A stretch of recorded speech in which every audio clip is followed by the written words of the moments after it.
Imagine hosting a dinner party. You've got friends over, the music is playing, and you're just about to serve dessert. And then, a smell hits you. Oh no, the worst nightmare. Exactly. Someone comes out of the hallway bathroom looking just absolutely horrified because raw sewage has started bubbling up through the shower drain. For millions of homeowners, this isn't some exaggerated horror movie scenario. It's a $10,000 reality caused by a silent ecosystem dying right beneath their lawn. It really is the ultimate out of sight, out of mind luxury until it suddenly isn't. I mean, we've been conditioned to treat our plumbing like a magic trick. You take a shower, the water vanishes, and we just assume it's not our problem anymore. Right. It just magically goes away. Yeah, but for anyone on a septic system, that water isn't vanishing into some municipal void miles away. It is flowing right into your own backyard. And we just completely ignore it. We park cars over it, build patios, and forget it exists right up until the day the yard turns into a literal swamp. So that is exactly our mission for today's deep dive. We are looking at a stack of sources focused entirely on proactive septic system maintenance. Which is so crucial. Totally. Our goal is to explore this hidden, highly active biological world right under your grass. We'll outline a simple 4-step monthly routine modern homeowners use to dodge those massive repair bills, and we will analyze why a specific preventative treatment called SEPTIFIX features so heavily in the source material. Yeah, it comes up a lot in these texts. It really does. Okay, let's Yeah. unpack this.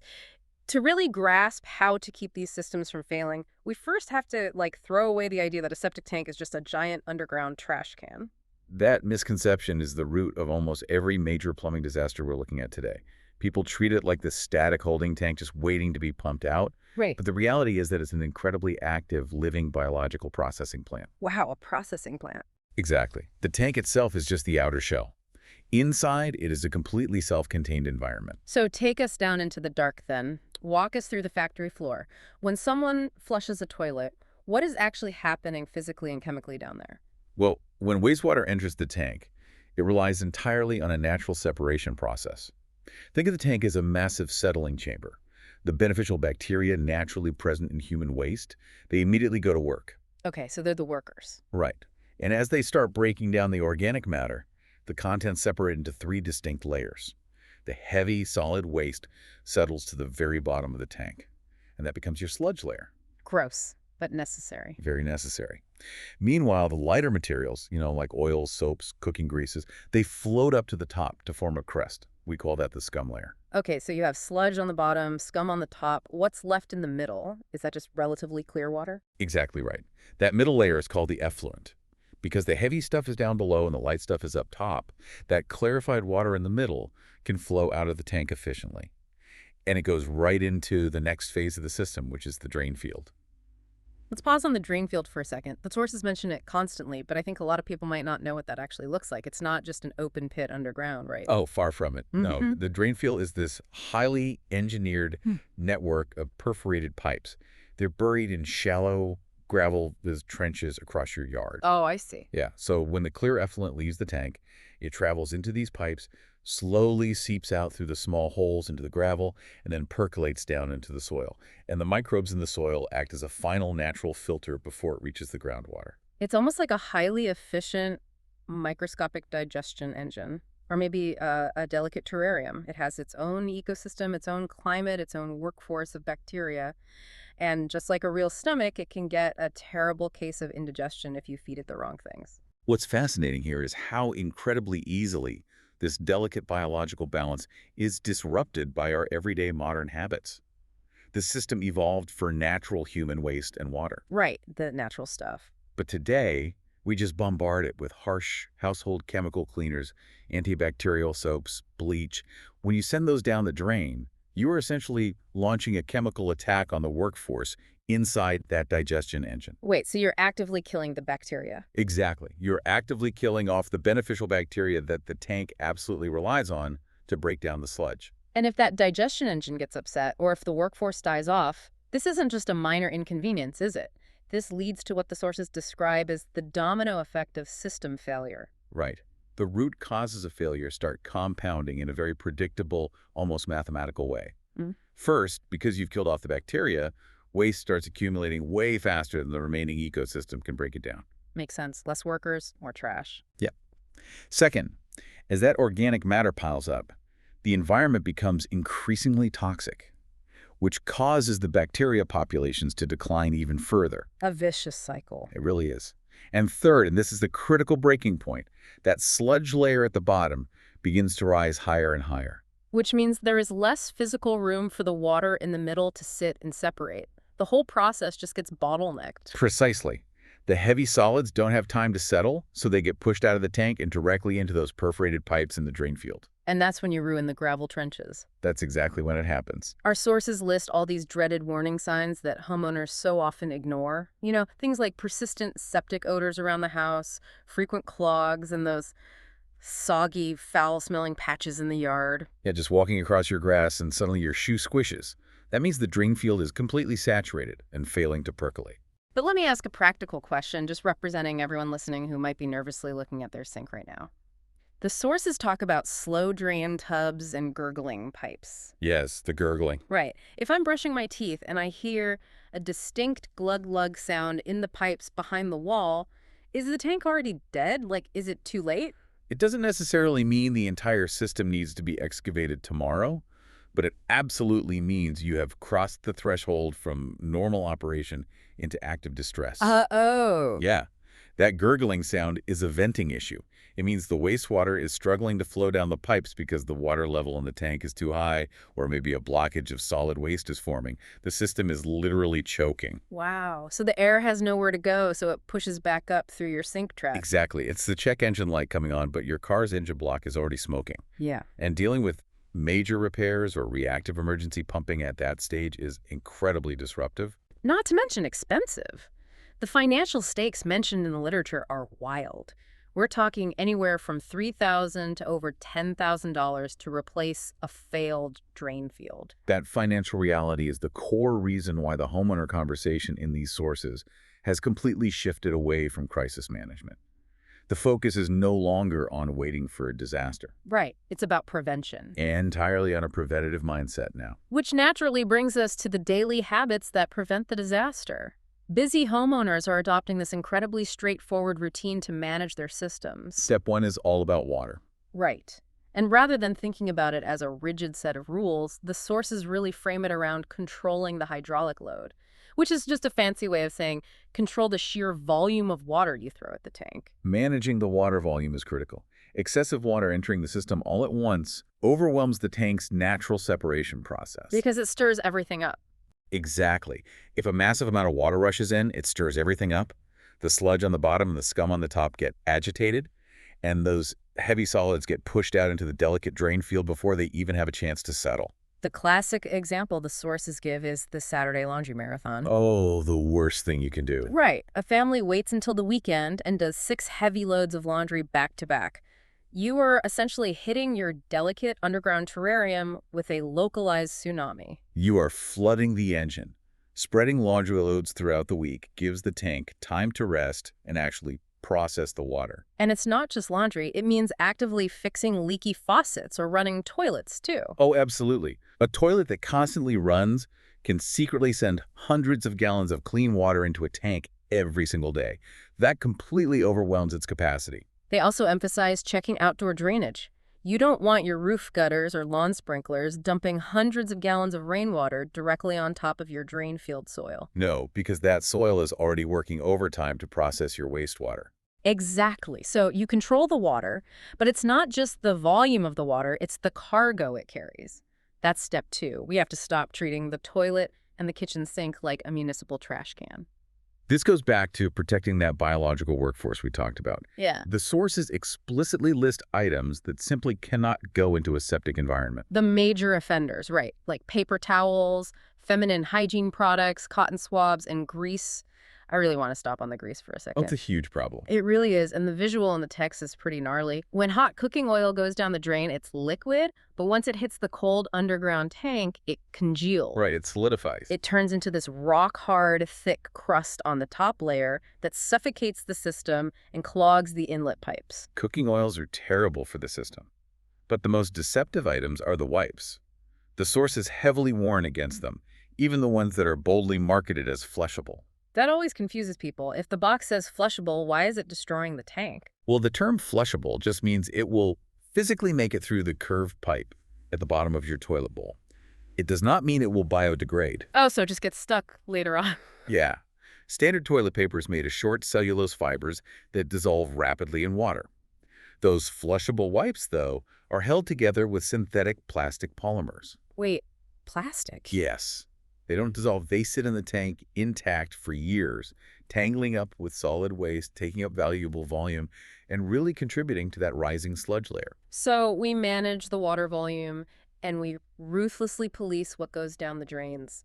But even if you are a saint, even if you spread out your laundry and never flush a synthetic wipe, you can't see through 3 feet of dirt to know if the sludge layer is creeping up. Which brings us to step 3, the necessity of periodic professional inspections. Right, getting someone to actually look down there. Exactly. Getting a professional to look inside the tank every few years is vital. They aren't just checking to see if it's full. They are actively measuring the depth of the sludge and the thickness of the scum layer. Checking the vital signs, basically. Yeah, they check the concrete baffles for corrosion, look for microscopic leaks, and identify early warning signs of drain field stress well before that soggy patch ever appears in your yard. Makes sense. If we connect this to the bigger picture, all of these habits, monitoring water, watching the drains, getting inspections, they are fundamentally about controlling the inputs. The physical environment. Exactly. You are strictly regulating the volume of water, the physical waste, and the chemical inputs to protect the microscopic ecosystem inside the tank. Right, but here is my main point of friction with the source material. We can control the inputs all day long, but the tank still relies entirely on the bacteria to do the heavy lifting of breaking down the waste. That's true. The environment might be safe, but how do you guarantee the workforce is actually thriving? This is where the sources transition to step 4, the concept of biological boost. And they spend a significant amount of time detailing a specific product called SEPTIFIX. They do. And I have to admit, my initial reaction was pure skepticism. The product is a solid tablet. You're telling me dropping a tablet the size of a hockey puck into a toilet once a month is going to manage a 1,000-gallon underground ecosystem. It sounds like a gimmick. It totally sounds like a gimmick. How does the science on that actually work? Well, the skepticism is completely valid. To understand why the literature focuses on this specific formulation, we have to look at the microbiology of a septic tank. Naturally, a septic tank is an anaerobic environment. Yeah. That means it operates without oxygen. Okay, no oxygen. Right. Anaerobic bacteria are present, and they do break down waste, but they do it very slowly. And they produce foul-smelling byproducts, which is why septic tanks smell like sulfur or rotten eggs. Okay, so the baseline environment is slow and smelly. Yes. Now, the opposite of that is aerobic bacteria. These are bacteria that require oxygen to survive. Oh, I see where this is going. Yeah. Aerobic bacteria are incredibly aggressive. They break down organic waste up to 20 times faster than anaerobic bacteria, and they don't produce those terrible foul odors. But because a septic tank is sealed underground, there is no oxygen, so aerobic bacteria can't survive in there naturally. You got it. Here's where it gets really interesting. The mechanism described for the SEPTIFIX tablet isn't just about dumping more random bacteria down the drain. It's an oxygen delivery system. Exactly. The chemical mechanism is what sets it apart in the literature. When the tablet is flushed and reaches the tank, it reacts with the wastewater and slowly begins releasing a massive payload of oxygen directly into the effluent layer. Wow.